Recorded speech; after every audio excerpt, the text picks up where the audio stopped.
Puji Tuhan, selamat siang Bapak Ibu Saudara. Selamat kita kembali datang berbakti di tempat ini untuk memuji memuliakan nama Tuhan. Kita akan mulai ibadah kita pada hari ini. Saya mengajak kita semua bangkit berdiri. Kita mau angkat pujian tak terbatas.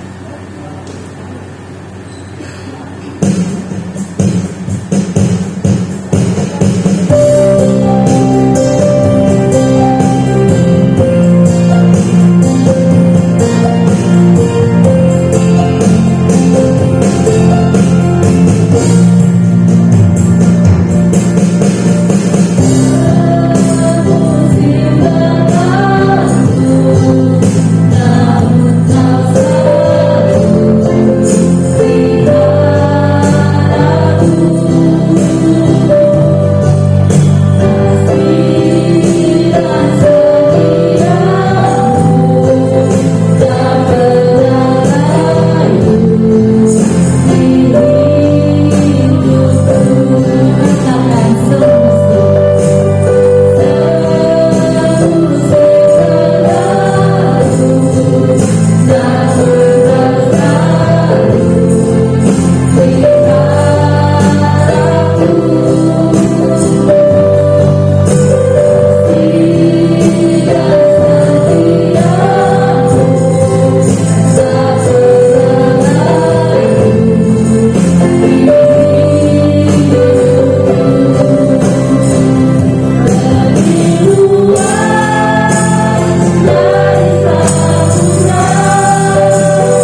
diberikan dalam hidup kami.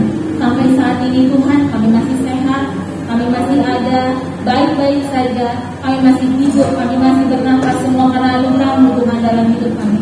Terpujilah nama-Mu Tuhan. Hari ini Tuhan Yesus, kami datang kembali ke hadirat-Mu untuk menaikkan ucapan syukur kami. Biarlah kiranya Tuhan Yesus Engkau yang berkata di atas puji-pujian kami. Terima kasih Bapa, terima kasih Yesus, dalam nama Tuhan Yesus Kristus kami akan memuji dalam penuh sukacita. Haleluya, amin. Puji Tuhan, kita mau angkat pujian yang berkata, Kaulah kuat.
Sudah, saat kita akan memberikan persembahan yang pertama.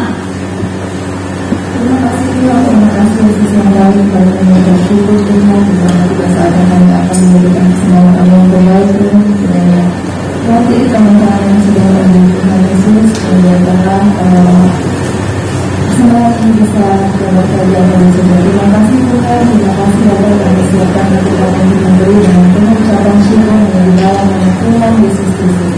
Haleluya, amin. Amin. Aslinya seperti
Bapa di surga, kami mengucap syukur dan berterima kasih kepada-Mu.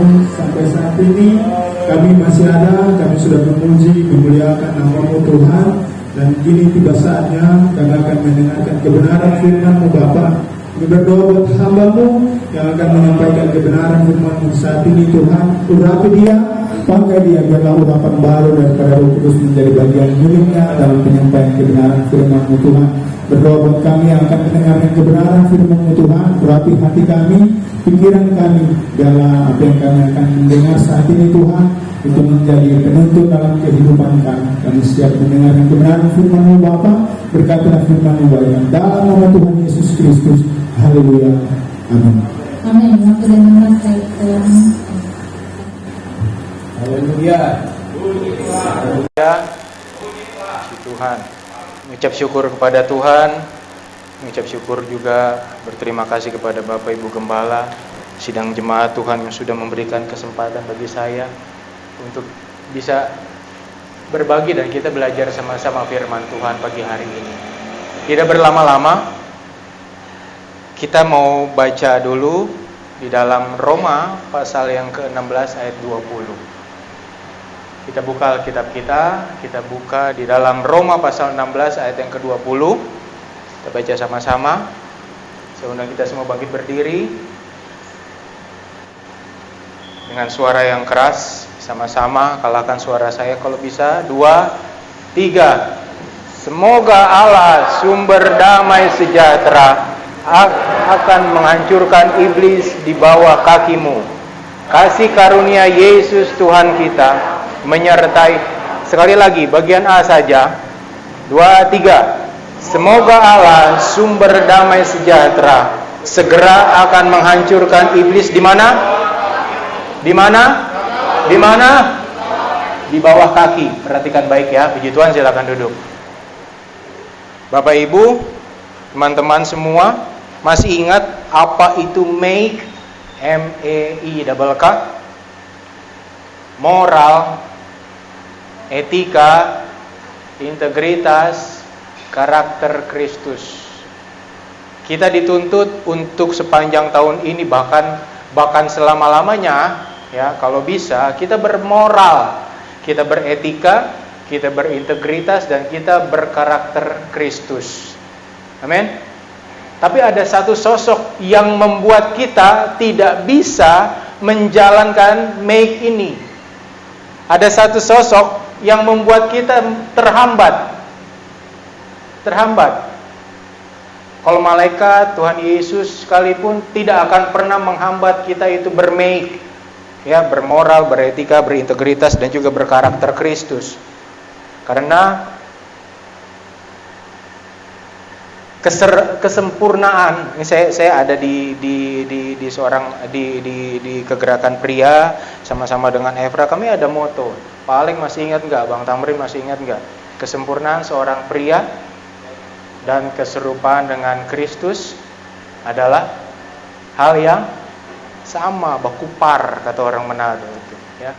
Kalau kita menjalankan Mei, kita ini serupa dengan Kristus. Sama tidak, tapi kita serupa. Ya.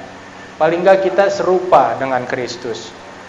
Tapi ada satu sosok yang menghambat kita untuk bisa jadi serupa dengan Kristus. Serupa dengan Kristus bukan hanya milik pria saja. Ya.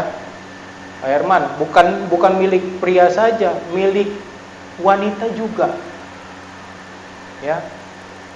Wanita juga sama bisa serupa dengan Kristus. Dari mana? Dari karakternya, dari moralnya, dari etikanya dia, dari integritasnya dia. Dia sama bisa serupa dengan Kristus. Tapi sekali lagi saya bilang, ada satu sosok yang membuat kita terhambat untuk jadi serupa dengan Kristus. Siapa sosok itu? Saya akan sharing firman Tuhan pagi hari ini menjelang siang ini. Sedikit menyimpang, bukan menyimpang dari firman Tuhan, tidak. Saya akan ambil dasar-dasarnya jelas dari firman Tuhan. Tapi saya akan sedikit nyebrang. Bukannya saya nggak mau bicarain Tuhan Yesus atau malaikat, ya. Saya mau bicarain setan. Coba judulnya. Yuk kita bicara mengenai setan dulu. Siapa di sini yang pengikutnya setan? Ada? Pagi nanyanya yang nggak ini banget sih Semin. Tapi bener saya tanya, siapa yang pengikutnya setan? Enggak, saya bukan pengikut setan. Baik, saya percaya itu. Karena setiap kita yang hadir di tempat ini adalah orang-orang percaya. Percaya kepada siapa? Percaya kepada Yesus Kristus Tuhan. Kalau kita nggak percaya sama Yesus, buat apa datang ke gereja? Jalanin ojek masih lebih bagus ya Pak Alek. Ya, buat apa usaha?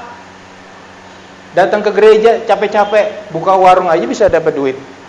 Tapi karena kita percaya sama Yesus, kita percaya sama Tuhan, kita datang ke rumah Tuhan. Untuk apa? Cari Tuhan. Mau ya Tuhan Yesus aja di hari ke-7, dia istirahat. Hari ke-1, 2, 3, 4, 5, 6 dia bekerja menciptakan langit dan bumi. Hari yang ke-7 dia stop, istirahat. Tapi kita seringkali manusia tidak jadi seperti Yesus. Karena iblis itu menawarkan sesuatu yang indah. Kalau bisa di dalam muka bumi ini, di muka bumi dalam kehidupan sehari-hari, dalam 1 minggu itu ada 8 hari, 8 harinya kita bisa pakai untuk kerja. Dalam 1 hari ada 36 jam, 36 jam kita pakai kerja. Tapi kalau saya kembali lagi kepada firman Tuhan dalam Roma 16 ayat 20, semoga Allah. Kenapa kok dibilang semoga? Semoga itu kan jadi kata Pak Ustadz Ahmad Soleh. Semoga selalu mogok dan gagal. Tapi Tuhan Yesus tahu kita ini masih manusia, kita ini daging. Ya, semoga Allah sumber damai sejahtera itu dikatakan bukan untuk dia, bukan untuk Yesus, bukan untuk malaikat, tapi dikatakan oleh Tuhan Yesus untuk kita. Semoga Allah sumber damai sejahtera segera akan menghancurkan iblis di bawah kakimu. Iblis itu ada tempatnya di mana? Iblis itu tempatnya di bawah.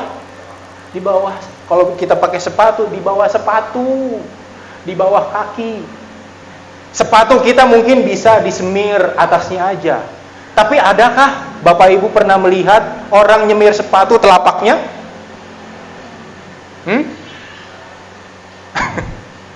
Semir sepatu telapaknya. Kalau dibersihin telapaknya oke lah boleh. Tapi kalau disemir sepatu telapaknya, itu satu hal yang mustahil. Karena tetap juga kotor. Nah, disitulah tempatnya iblis. Di bawah telapak kaki ini, di bawah telapak sepatu kalau perlu. Itu tempatnya setan, itu tempatnya iblis. Tapi buat apa iblis sampai masuk ke kepala segala? Seringkali iblis itu masuk ke kepala. Masuk ke kepala maksudnya gimana? Di pikiran kita. Makanya saya seringkali bilang sama teman-teman, our mind is the battlefield. Peperangan kita tuh ada di sini. Pikiran kita itu peperangan kita.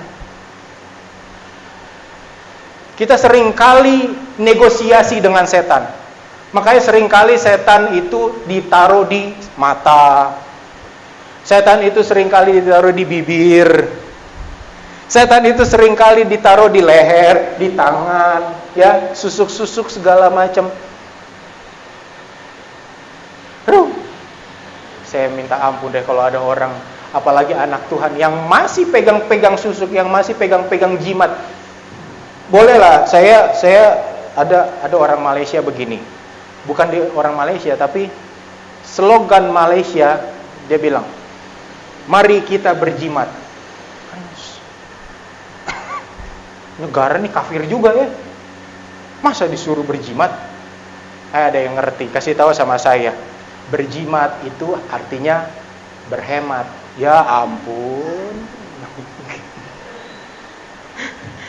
Berjimat. Makanya saya kalau ketemu sama orang Malaysia, udahlah speak English, bahasa Inggris lah, ya. Dia ngerti, kita juga lebih ngerti karena bahasa Inggris jelas, ya. Saya mau ke Singapura pakai kereta. Oh, ada kereta. Iya, itu. Mana kereta? Itu di depan kereta. Mobil maksudnya, kereta. Jadi paling tidak kita bisa mengerti, kita jelas tahu. Saya nggak bicara masalah jimat-jimatan sekarang, enggak. Tapi saya mau kita bisa mengerti cara kerja setan. Ya, yang sekarang dia sedang fokus-fokusnya ini. Sekarang dia sedang fokus-fokusnya untuk menghancurkan keluarga-keluarga Kristen. Sedang fokus-fokusnya untuk menghancurkan anak-anak Tuhan, anak-anak muda. Sedang fokus-fokusnya untuk menghancurkan hamba-hamba Tuhan sekalipun. Karena iblis itu punya 3 sifat. Perhatikan baik. Silakan catat, silakan foto. Kalaupun perlu slide-nya, nanti saya akan kopikan kirim di grup. Iblis itu punya 3 sifat. Sifat yang pertama, iblis nggak tahu malu. Pernah lihat iblis tahu malu? Ah, saya malu. Ada iblis itu tahu malu? Sorry, kalau kita bilang sama si iblis gini, setan kamu. Ya emang bener saya setan. Tuyul kamu, itu anak gue. Tapi ada kalanya anak-anak Tuhan kalau dibilang setan kamu, apa emang setan? Wah, dia lebih setan dari setan. Iblis itu nggak pernah gengsi. Iblis nggak pernah gengsi. Ya, pokoknya apapun dia akan terjang supaya cara yang haram itu bisa jadi halal. Dan ada salah satu sifat iblis yang bagi saya itu baiklah, bagus. Kenapa saya bilang bagus? Bapak Gembala selalu mengajarkan kepada saya, Efra, Rahel, kepada anak-anak, kepada mantu, kepada para pengerja dari puluhan tahun yang lalu. Ya, kalau mau bertemu dengan pemerintah, orang pejabat, kalau mau bertemu dengan seseorang, kalau belum ketemu sama dia sampai 7 kali kita samperin, hari pertama nggak ketemu, balik lagi, kedua kali, balik lagi. Kalau belum sampai 7 kali, kita bolak-balik, ya sudah. Berarti usahamu itu sudah maksimal. Ya. Nah, seperti inilah cara kerja setan. Kita baca dulu yuk di dalam Matius 4 ayat yang pertama sampai ayat yang ke-11. Saya bacakan. Bisa Jess membuka? Matius keempat ayat yang pertama, maka Yesus dibawa oleh roh ke padang. Roh ini huruf besar ya. Maka Yesus dibawa oleh roh ke padang gurun untuk dicobai iblis. Jadi roh Tuhan ketemu dengan setan di padang gurun.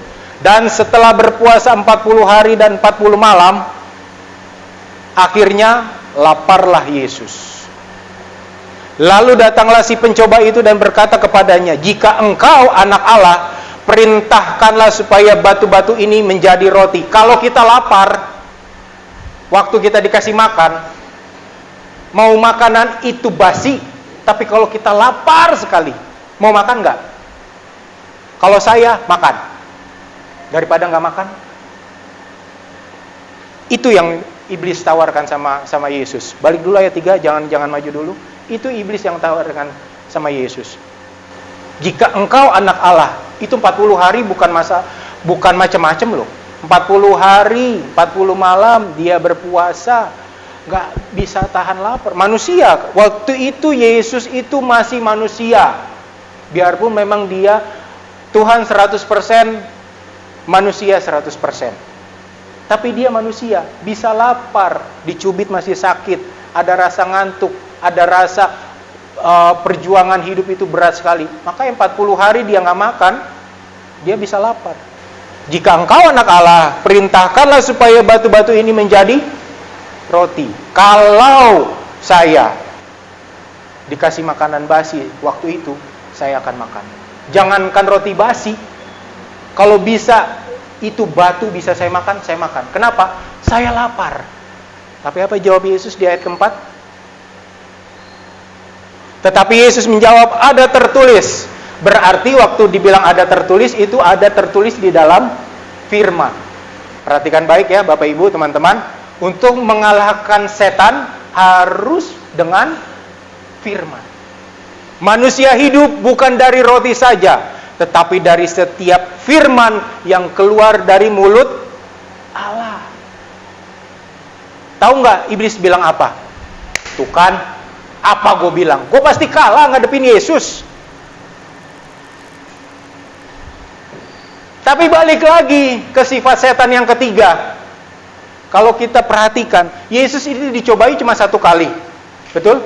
Berapa kali Yesus dicobai? 3 kali. Pencobaan pertama, iblis kalah. Pencobaan kedua, iblis kalah. Pencobaan ketiga, iblis kalah. 3-tiganya itu dikalahkan dengan firman. Saya cuma bisa bilang, setan tidak akan pernah putus asa. Setan itu tidak pernah menyerah. Jangankan kita, Yesus aja dicobai. Apalagi kita. Ya. Makanya kalau kita baca di dalam, tidak ada di situ. 1 Petrus 5 ayat yang ke-8. Sadarlah, saya bacakan bagi Bapak Ibu teman-teman. 1 Petrus pasal 5 ayat yang ke-8. Sadarlah dan berjaga-jagalah. Lawanmu si iblis berjalan keliling sama seperti singa yang mengaum-ngaum dan mencari orang yang dapat ditelannya. Singa yang mengaum-ngaum itu berarti singanya sedang lapar, cari makanan. Ada singa yang mengaum-ngaum, aduh saya cuma mau cari air minum. Tidak ada. Singa yang mengaum-ngaum dia pasti lapar, cari mangsa yang dapat ditelannya. Kalau kata dapat ini ya, dapat ditelannya, berarti ada yang tidak dapat ditelan. Siapa yang tidak dapat ditelan? Kalau Anda orang percaya, Anda tidak dapat ditelan oleh setan. Ya enggak? Betul enggak? Kalau Anda percayanya setengah-setengah, jangankan ditelan. Belum kalau Daniel waktu dimasukkan ke dalam gua singa, Daniel diangkat dan orang-orang yang menfitnah Daniel itu dimasukkan ke dalam gua singa. Belum sampai kakinya di dalam goa, singa-singa itu sudah menerkam. Itu orang yang setengah-setengah. Jangankan kita nggak percaya, setengah percaya aja, setan itu sudah gampang makan kita. Tapi saya mau bilang, setan itu tidak punya kuasa. Amin. Setan itu tidak maha kuasa. Kita baca yuk, di dalam 1 Timotius 4 ayat yang ke-7. Baca saja di depan, kita baca, saya bacakan. Tetapi jauhilah tahayul dan dongeng nenek-nenek tua. Latihlah dirimu beribadah. Capek. Datang ke rumah Tuhan, apalagi ber-AC, duduk di bawah AC, kesempatan. Disinilah tempat saya bisa berteduh. Disinilah tempat saya bisa beristirahat dengan tenang. Makanya senenglah di tempat ini nggak ada AC. Nggak ada AC aja masih banyak yang nganggut-manggut. Ya, apalagi ber-AC. Tapi saya senang, saya tahu bahwa saya percaya dan saya pastikan bahwa iblis itu tidak punya kuasa. Kenapa iblis itu tidak punya kuasa?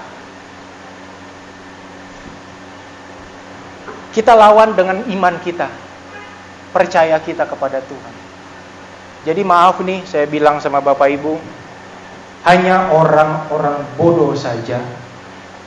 Maaf, hanya orang-orang bodoh saja yang masih simpan-simpan keris.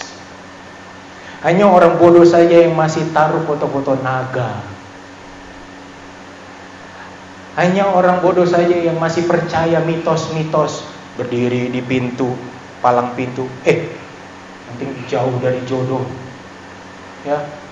Hanya orang bodoh saja yang masih percaya, jangan keluar di waktu maghrib, setan banyak berkeliaran. Nggak usah di luar setan, di sini juga banyak setan. Ya. Saya mah yang mau jelas-jelas aja deh. Ya. Saya mau sampaikan yang jelas. Saya ini tipe hamba Tuhan yang napak benar di tanah. Saya enggak yang terbang-terbang di langit, enggak. Ya, adalah yang pokoknya itu udah urusan dia mau terbang di langit, mau turun dari surga, mau turun naik surga, itu terserah dia. Saya yang napak benar di tanah. Ya, yang ada di bawah benar, mendarat benar. Jadi saya sampaikan apa yang bisa saya sampaikan. Kalau kita masih percaya sama dongeng-dongeng nenek tua, tahayul-tahayul, berarti kita adalah orang yang mengikuti ajaran-ajaran setan. Saya nggak banggain setan, enggak. Setan mah nggak perlu dibanggain. Setan mah udah jelek, ngapain kita jelek-jelekin? Ya, saya mau perkuat Bapak Ibu teman-teman semua bahwa inilah cara kerja setan. Jangan sampai kita jatuh.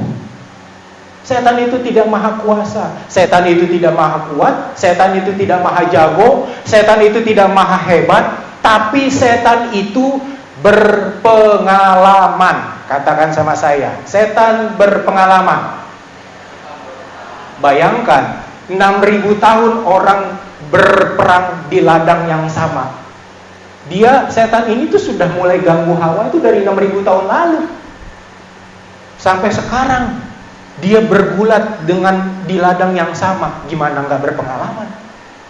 Gini deh ya, sorry ya, saya kasih contoh. Saya minta maaf ya, bapak-bapak.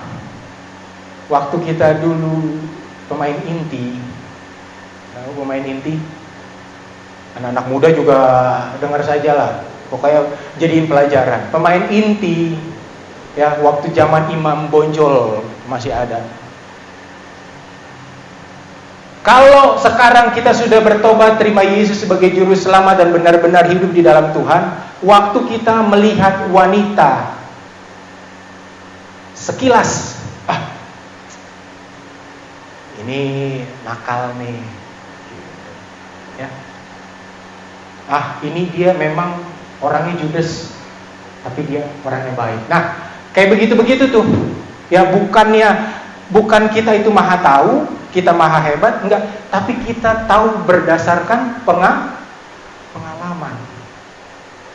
Jangan ketawa-ketawa juga ibu-ibu. Ibu-ibu juga pernah jadi pemain inti. Pernah. Waktu zaman R.A. Kartini masih muda. Sekarang mah sudah tidak ada. Jadi waktu melihat pria-pria, bapak ini cuma tampang doang, oke. Tapi pelit. Nah, itu kayak begitu-begitu kan. Jadi apa ya? Pengalaman, berdasarkan pengalaman. Ya begitu itulah si setan. Setan melihat tampang kita semua nih, sebenarnya tahu gimana ngejatuhinnya. Karena apa? Karena dia pengalaman. Setan tahu. Setan akan berjuang keras. Setan akan berjuang keras untuk kita ini bisa temenin dia di neraka. Makanya satu-satunya kepastian kita adalah, kita baca next, satu-satunya kepastian kemenangan kita itu ada di 1 Yohanes 4 ayat yang keempat. Kamu berasal dari Allah anak-anakku, dan kamu telah mengalahkan nabi-nabi palsu itu. Sebab roh yang ada di dalam kamu, roh kudus. Setiap kita berarti ini punya roh kudus.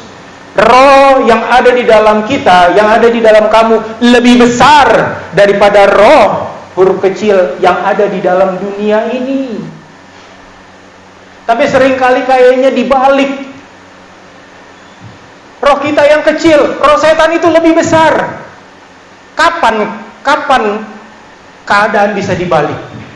Kita seringkali manggil Bapak Gembala, Ibu Gembala, manggil saya, manggil hamba-hamba Tuhan, tolong dong, saya digangguin setan mulu. Kapan setan naik ke Lucifer, kasih tahu sama Lucifer, ini nih, Pak Ale gangguin saya terus.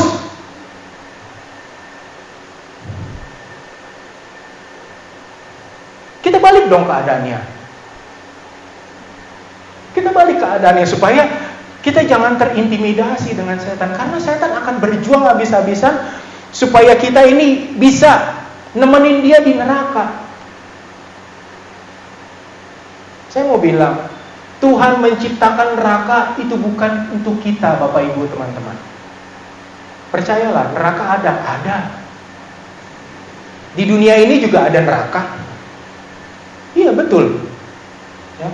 Kalau di dalam rumah tangga berantakan, kita sudah merasakan neraka sebelum kita mencapai neraka sesungguhnya.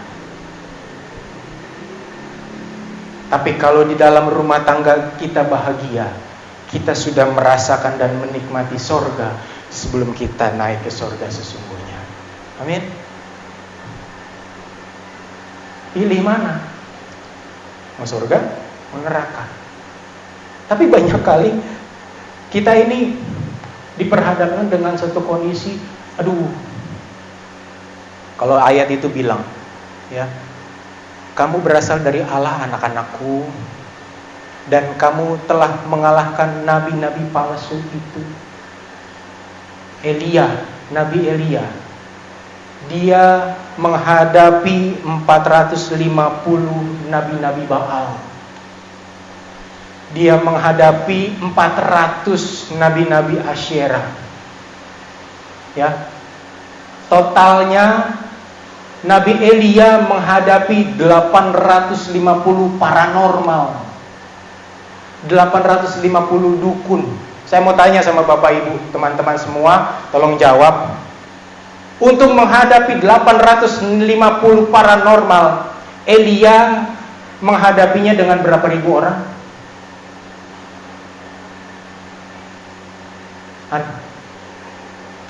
Belajar sekolah minggu, jangan lihat saya, orang ditanya. Ayo, siapa yang tahu? Elia menghadapi 850 nabi-nabi Baal dan nabi Asyera dengan berapa ribu orang? Hah? Sorangan wae. Sendirian.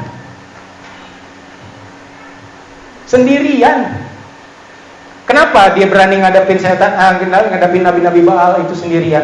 Karena kembali lagi tadi, berdasarkan sifat setan yang sesungguhnya, setan itu tidak tahu malu.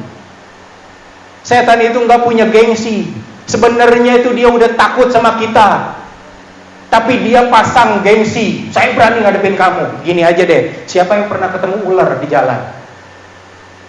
Tolong angkat tangan. Oh, kalau Evra sama Loren sering ketemu ular di pondok. Tapi kita pernah ketemu ular nggak? Pernah. Istri saya jangankan ular, ngelihat ulet di TV aja dia bisa palingkan muka karena geli. Ini ular. Nah, waktu kita ketemu ular, saya pernah lihat Panji, si petualang. Dia bilang begini, sebenarnya ular itu pun takut sama kita. Makanya dia pasang kuda-kuda. Gitu. Itu bukan karena dia berani si ular. Enggak, sebenarnya ular itu takut. Nah, ular takut, kita juga takut nih. Ya. Adu berani-beranian nih, adu kuat-kuatan nih. Siapa yang lebih berani maju duluan? Kalau kita berani maju duluan, ular pergi. Tapi kalau kita lari kanan kiri segala macam, itu udah pasti gampang dipatok sama ular. Setan pun begitu. Waktu kita berani, kita pasti sudah menempatkan setan itu di bawah telapak kaki. Amin. Ingat aja, setiap kali kita menghadapi pergumulan, perjuangan hidup, pencobaan, setan itu akan bekerja keras supaya kita ini akan menemani dia di dalam neraka.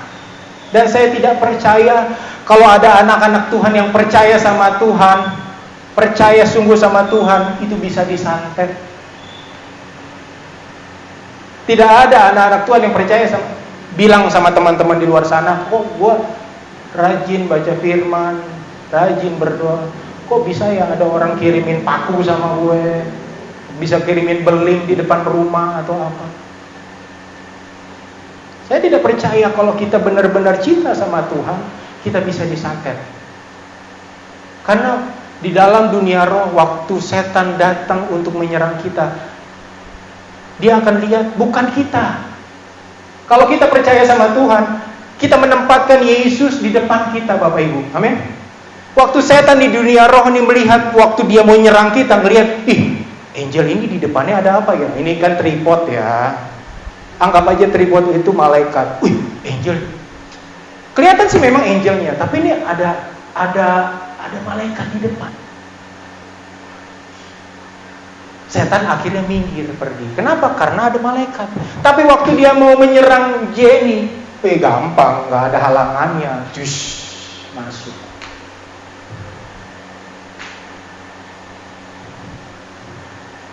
Nah, pertanyaan yang memang saya sampaikan sekarang, kapan setan itu menyerang kita? Bapak Ibu, kapan waktunya setan menyerang kita? Kita baca di dalam Lukas 4 ayat yang ke-13. Sesudah iblis mengakhiri semua pencobaan itu, ia mundur daripadanya dan menunggu waktu yang baik. Waktu yang baik itu kapan? Waktu yang baik itu kapan? Waktu Yesus tergantung di atas kayu salib antara langit dan bumi. Ya, itukah waktu yang baik untuk setan menyerang kita? Oh tidak. Setan itu sangat tahu, iblis itu sangat tahu maksud dan tujuan Yesus tergantung di atas kayu salib. Sebentar lagi ini kita Paskah ya. Kita akan mengetahui bahwa kita ini sudah ditebus. Itulah tujuan dan maksud Yesus adalah naik ke kayu salib untuk menebus dosa isi dunia, menebus dosa Bapak Ibu, teman-teman semua. Tujuannya itu. Yesus punya tujuan yang jelas, dan iblis pun tahu tujuan Yesus adalah menebus dosa isi dunia. Kalau kita nonton Passion of the Christ, ya, pernah lihat Tuhan Yesus itu bagaimana disiksa habis-habisan di film itu? Ternyata di dalam Alkitab bilang itu baru 1/10. Film itu cuma 1/10 siksaan yang memang terjadi sesungguhnya. Jadi benar-benar habis itu Tuhan kita dihancurin. Dan waktu dia tergantung di atas kayu salib, darah itu bercucuran habis. Dan memang harus 3-4 jam itu mati. Orang waktu disalib memang harus 3-4 jam itu mati. Karena kalau tidak mati, dia akan tersiksa. Sebelum Yesus, ke dalam tanganmu aku menyerahkan nyawaku. Kalau Tuhan nggak bilang begitu, kalau Yesus nggak bilang seperti itu, dia nggak akan mati-mati dan akan tersiksa terus. Tujuannya jelas untuk tebus dosa kita. Iblis tahu itu. Jadi waktu yang jelas kapan? Sekarang. Tolong bilang sebelahnya. Iblis akan menyerang kita sekarang. Now. Iblis itu menyerang kita sekarang. Kenapa saya berani bilang sekarang? Iblis akan berbuat habis-habisan. Ya, iblis akan berjuang habis-habisan untuk membawa kita menemani dia di neraka. Makanya waktu ada anak-anak Tuhan, orang-orang yang memang cari kekayaan, iblis bisa kasih kekayaan dalam waktu yang cepat. Iblis bisa beri kepintaran bagi anak-anak yang di sekolah dalam waktu 3 hari. Iblis bisa beri kemenangan demi kemenangan bagi orang-orang yang suka permainan game Free Fire dan Mobile Legend. Iblis itu bisa membuat waktu kita jauh dari Tuhan. Iblis itu bisa siapkan 27 bidadari dan bidadoro, bukan di akhirat tapi di bumi ini. Iblis itu bisa bikin kita bisa menjawab setiap doa kita. Tinggal keputusan kita ini bagaimana? Mau kita terima atau tidak? Karena ada 4 hal. Ya, waktunya iblis untuk menyerang kita tuh, saya cepat saja.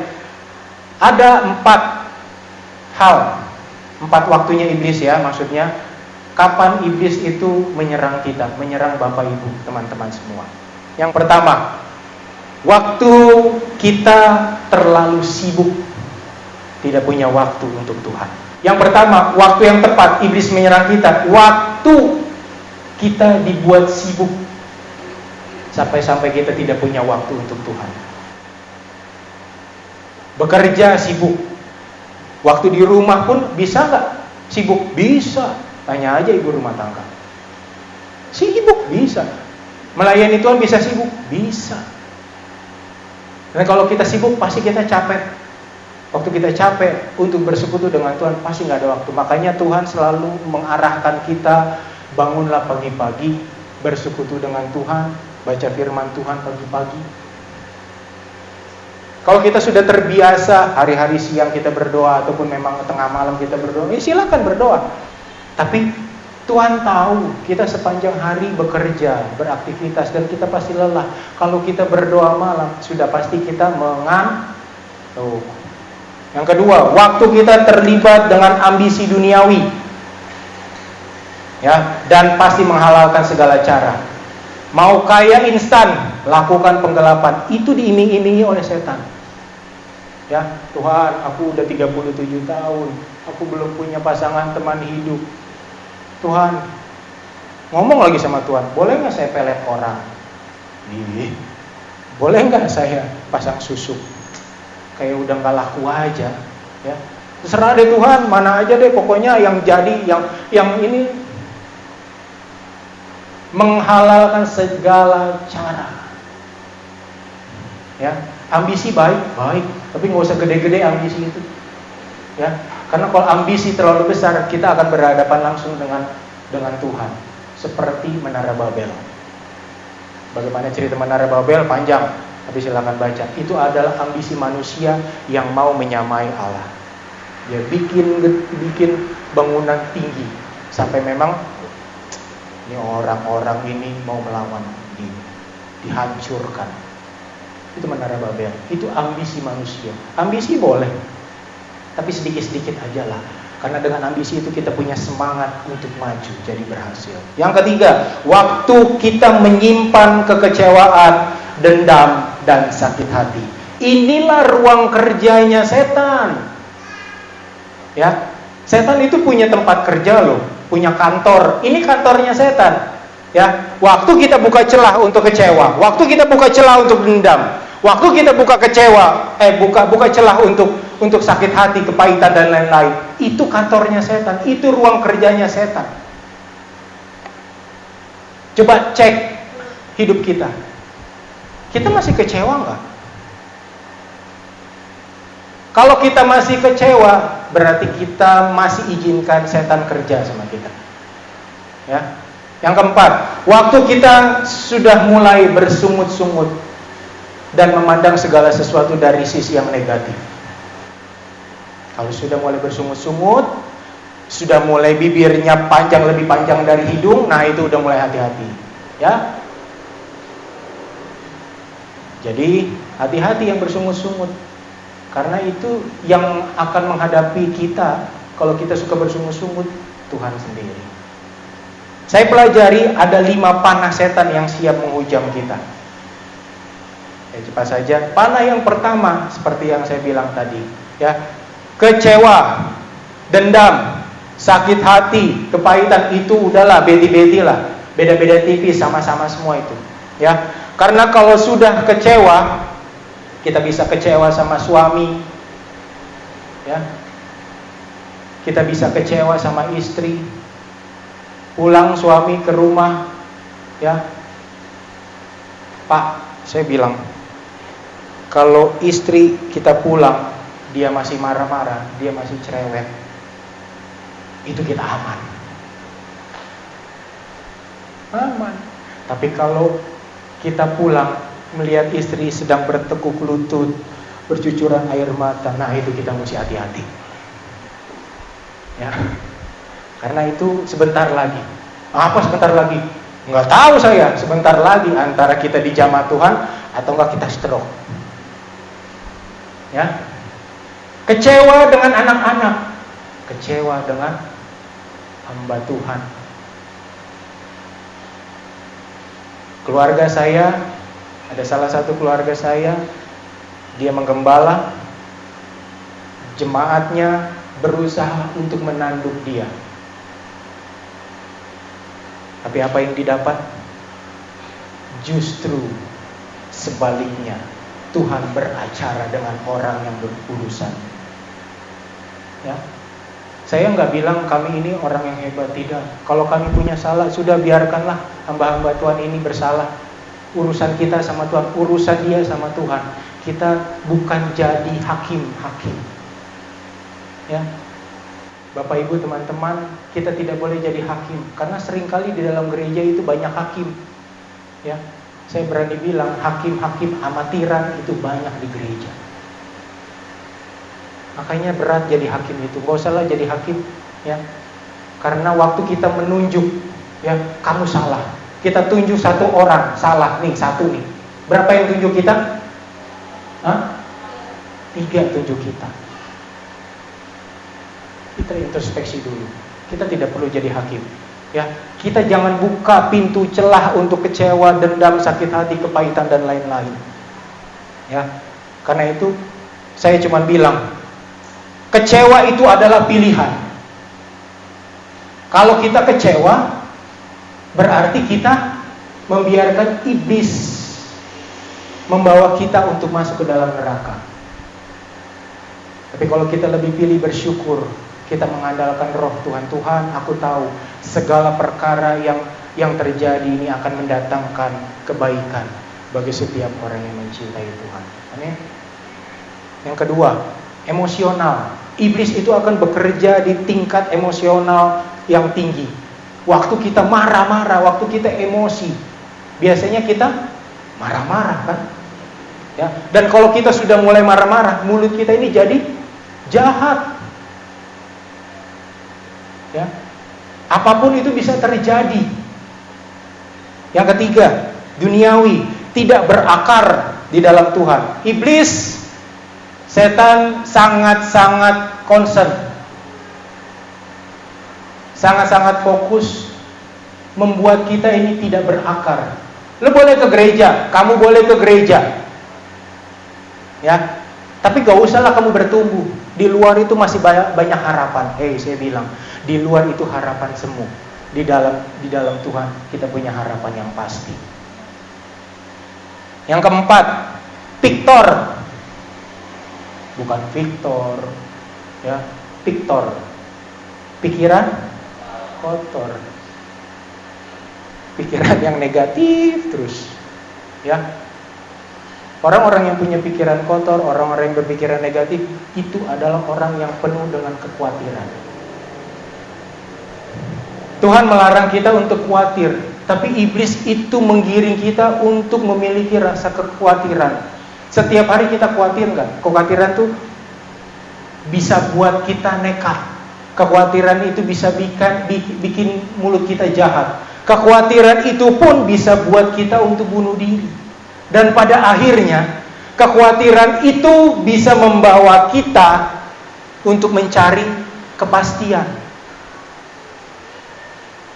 Makanya orang-orang yang suka ke dukun-dukun, cari paranormal, itu adalah rata-rata orang yang khawatir. Orang yang suka baca ramalan-ramalan bintang itu adalah orang-orang yang khawatir, nggak percaya masa depan ada di dalam Tuhan. Sagittarius, sakit gigi tak terurus. Taurus, tahu-tahu kurus. Saya bintang saya Cancer, cancer. Padahal dalam bahasa Inggris jelek banget itu, kanker itu. Ya. Virgo, minggu ini kelabu. Minggu depan masih juga kelabu. Bulan depan masih abu-abu. Kapan benernya? Makanya udah deh. Kalaupun memang kita khawatir, serahkan semua kekhawatiran kita itu sama Tuhan. Karena memang Tuhan arahkan dan ajar kita, jangan kamu khawatir. Burung di udara dia pelihara. Jangan kamu khawatir. Bunga di padang dia hiasi. Kita lebih dari burung, kita lebih dari bunga. Jangan kamu khawatir apa yang kau makan, minum, pakai. 24 bulan dipelihara Tuhan enggak? Masa pandemi akan diperjuangkan, sedang diperjuangkan oleh pemerintah untuk menjadi endemi. Tapi 24 bulan dipelihara Tuhan enggak? Masih bisa makan enggak? Lihat aja badannya David, nggak keluar 2 tahun Ya hampir banyak gak keluar 2 tahun. Mulai dari kecil tiba-tiba tong jadi besar. Tuhan pelihara, Tuhan jaga, Tuhan sehat. Seperti Bapak dan Ibu Gembala bilang, belum pernah dalam 24 bulan ini mereka mengantarkan salah satu jemaat karena COVID masuk ke liang lahat. Tidak ada. Bukan kami sombong, bukan beliau sombong, tidak. Tapi semua karena Tuhan. Kalau Bapak Gembala beriman, sehat sampai 24 bulan ke depan ataupun sampai ke depannya tetap sehat, itu bukan karena sombong, tapi karena iman yang benar di dalam Tuhan. Boleh nggak beriman? Boleh. Salah nggak? Tidak. Orang kita ini digembalakan oleh Bapak Gembala kok. Gembala punya iman, kamu sehat? Sehat. Masalahnya waktu dinubuatkan kita sehat, sehat nggak ya kita? Nah itu orang yang bimbang itu tuh, yang khawatir itu tuh, justru yang sakit.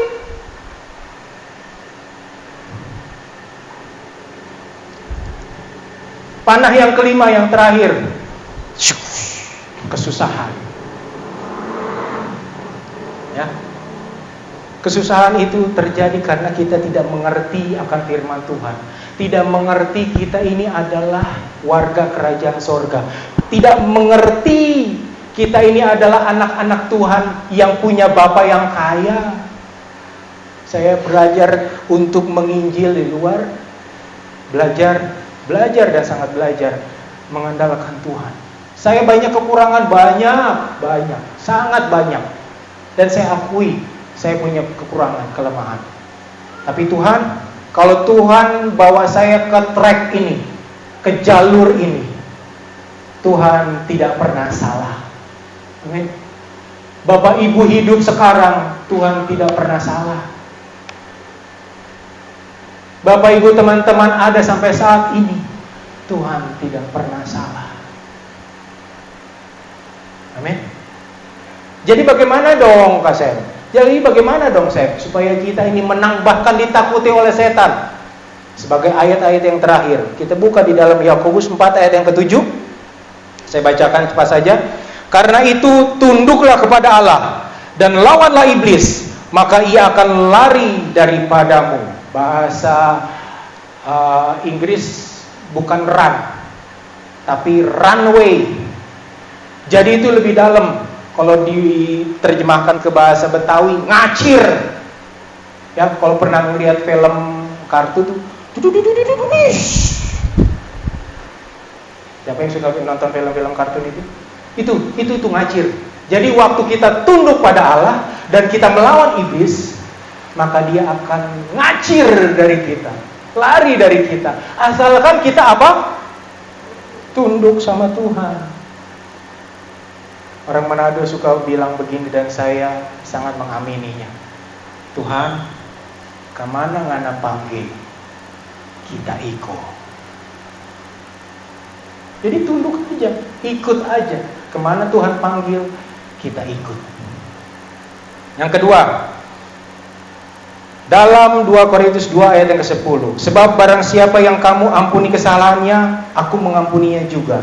Sebab jika aku mengampuni, seandainya ada yang harus kuampuni, maka hal itu kubuat oleh karena kamu di hadapan Kristus. Jadi kita enggak simpan dendam, kita enggak simpan kecewa, kita enggak simpan kepahitan, kita enggak simpan sakit hati. Kita menutup pintu rapat-rapat, ya. Kita hancurkan ruang kerja setan di dalam hidup kita. Dan yang terakhir, kita menyadari bahwa kita ini adalah warga kerajaan sorga. Kita ini anak-anak Tuhan. Setan itu nggak takut dengan orang yang suka bawa Alkitab ke gereja. Setan itu nggak takut dengan orang-orang yang suka lompat-lompat masuk di dalam rumah Tuhan. Enggak, setan nggak takut. Tapi setan takut waktu kita sadar kita ini adalah anak Tuhan. Kita orang percaya. Seperti contohnya tadi, waktu setan mau menyerang angel, waktu setan mau menyerang kita, ada Yesus di depan kita. Otomatis kita percaya saja Tuhan Yesus pasti jaga kita.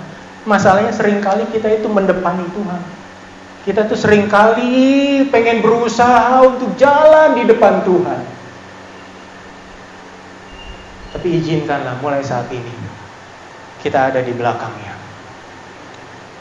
Karena waktu Tuhan ada di depan, segala perkara dapat kita tanggung bersama dengan Dia yang memberi kekuatan kepada kita. Puji Tuhan, firman Tuhan sekian. Kita akan nyanyikan sebuah lagu yang tadi.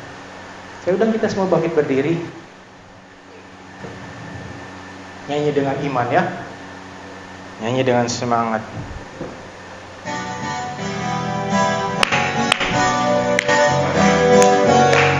Meskipun musuh dapat rintangan menghadap, tahu sungguh Engkau bersamaku. Beribu di sisi, berlaksa di sisi kanan, tahu Engkau bersamaku. Takkan pernah goyah keyakinanku pada dirimu, Yesus Tuhanku. Tiada yang seperti dirimu, Engkaulah kuatku, kebanggaan.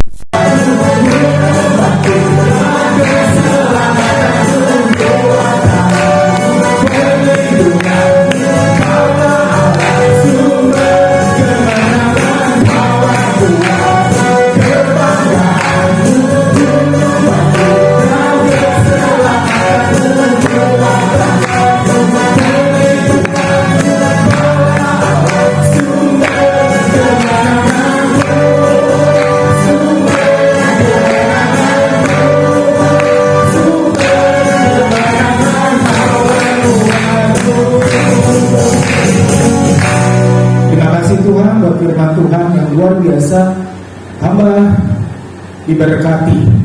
Kami semua merasakan berkat yang sama. Kami tahu Tuhan, kami tidak bicarakan setan siang ini, tapi kami membicarakan Yesus. Kami siap menghadapi cara kerja setan, karena kami berjalan bersama-sama dengan Tuhan yang memberi kemenangan di dalam kehidupan kami. Terima kasih buat segala hal yang kami terima saat siang hari ini. Mengucap syukur buat firman Tuhan yang ada, yang sudah kami terima. Dalam nama Tuhan Yesus Kristus kami berdoa kepada-Mu. Setiap kita yang sudah diberkati, katakan sama-sama amin. Puji Tuhan, saya serahkan kepada Haleluya. Kita akan akhiri ibadat kita hari ini. Semoga kita boleh dapat berdiri. Kita angkat pujian bab Kalungkan.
Tidak ada seperti Engkau. Engkau satu-satunya Allah, satu-satunya Tuhan, satu-satunya pemimpin, satu-satunya orang tua, baik di bumi maupun nanti dalam kerajaan sorga, yang tidak pernah melupakan dan meninggalkan kami. Orang tua kami boleh pergi meninggalkan kami, orang yang kami kasih boleh pergi meninggal, tapi Tuhan Yesus tidak pernah meninggal. Engkau hidup dan hidup, bahkan hidup sampai selama-lamanya untuk memberkati kami dan akan menyelamatkan kami. Terima kasih buat ibadat yang kami sudah lakukan pada siang hari ini. Firman yang sudah pergi tidak akan kembali dengan percuma, tapi dia akan melaksanakan apa yang menjadi perintah-Mu untuk menjadikan kami umat-umat-Mu yang dewasa, umat-umat-Mu yang kuat, umat-umat-Mu yang berhasil dan sukses di kemudian hari menghadapi setan dan anteng-antengnya. Kami tahu Tuhan, Engkau memberikan kami kesempatan ada di Jakarta untuk menjadi terang dan garam Kristus di lingkungan di mana kami tinggal, di mana kami bekerja, di mana kami kuliah, di mana kami hidup. Ini doa, ini permohonan kami. Berkati persembahan umat-umat-Mu yang sudah mereka berikan. Jika ada yang datang memberikan milik-Mu, Hamba-Mu berdoa buat Tuhan, tingkatlah di sorga dan curahkan berkat dalam nama Yesus. Setiap pemberian umat-umat-Mu yang disertai dengan syukur, keikhlasan, maka dia akan menerima lipat kali ganda, 30 kali ganda, 60 kali ganda, bahkan 100 kali ganda. Umat-umat yang berulang tahun mungkin pada minggu yang lalu, Tuhan tolong ingatkan mereka nafas Tuhan ini. Kalau bukan Tuhan yang menyertai kami sampai hari ini, kami tidak tahu bagaimana keadaan kami. Bersyukur Tuhan sudah berikan umur panjang, kesehatan, keamanan, dia dapat boleh pakai. Apa yang kami sudah terima daripada-Mu untuk dikembalikan sebagai hormat, syukur, terima kasih karena Engkau sudah memberikan kami hidup. Terima kasih Bapa. Ini doa, ini permohonan kami. Jika ada di antara umat-umat yang kemarin sakit ataukah mereka dalam pergumulan hidup, Tuhan tolong berikan mereka senantiasa kesembuhan, kesehatan, dan berikan damai sejahtera dalam hidup mereka. Ini doa kami. Terima kasih Bapa, terima kasih. Terima kasih. Segala puji, hormat, kemuliaan hanya bagi-Mu Tuhan. Dan saat ini kekasih-kekasih-Mu pulanglah dengan damai sejahtera dari berkat Allah Bapa yang dalam sorga, kasih sayang dalam Tuhan Yesus Kristus, Sekutu Roh Kudus tinggal menyertai kita sekalian mulai saat ini sampai Maranatha Tuhan Yesus datang pada kali yang kedua. Haleluya. Rahmat